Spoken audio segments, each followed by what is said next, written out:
Hello everyone, কেমন আছো সবাই? তো চলে এলাম দাদার বিয়ের নেক্সট পার্টের ভিডিও নিয়ে।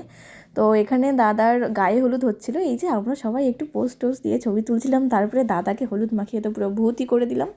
যাই হোক, তো তারপরে এখানে দাদার সেই স্নান করার পালা, আর আমরা এখানে একটু ক্যামেরাম্যান বলছিল ফুল টুল ছুটতে, সেগুলোই করছিলাম। তারপরে আমরা বসে গেছিলাম খাওয়া দাওয়া করতে দুপুরের। আর এই যে লাঞ্চ করে তারপরে একটু রেস্ট নিয়েই তো আমাদের রেডি হতে হবে, কারণ আজকে যাব বরযাত্রী।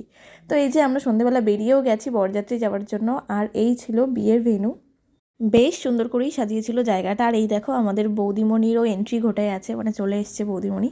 আর এখানে 7 পাকে ঘোরাটা হচ্ছে, আর তারপরেই হবে মালা বদল। আর এই যে দাঁড়িয়ে গেছে মালা বদল করতে, বাট হঠাৎ করেই দেখি দুজনে উপরে উঠে গেছে, মানে আকাশে উঠে গেছে কি। যাই হোক, বেশ ভালোই লাগছিল এগুলো দেখতে, মানে বেশ মজাই লাগছিল। তো তারপর সুষ্ঠুভাবে দুজনের মালা বদলটা হলো, আর তারপরে দুজনে গিয়ে বসলো বিয়ের পিঁড়িতে, মানে বিয়ের বাকি কাজকর্ম সব কমপ্লিট করার জন্য। আর সেটা দেখে আমরা চলে গেলাম আমাদের খাওয়া দাওয়ার পার্ট সারতে, কারণ দাদা না হয় রাতে ওখানে থেকে যাবে, বাট আমাদের তো বাড়ি ব্যাক করতে হবে। তো তার জন্য আমরা খাওয়া দাওয়াটাও করে নিলাম। আর বসেই প্রথমে দিয়ে দিল চানা মাটার, নানপুরি, ডিমের ডিভিল, এইসব যা থাকে সব কিছু খাওয়া দাওয়া করে তারপরে খাওয়া দাওয়া করে আসতেই দেখলাম দাদাদের বিয়েও কমপ্লিট হয়ে গেছে, সিঁদুরদান কমপ্লিট হয়ে গেছে এখানে। তো যেহেতু বিয়ে কমপ্লিট, তো সেই জন্য আমরা বাড়ির পথে রওনা দিলাম। বাই, দেখা হচ্ছে নতুন একটা মিনি ব্লগে।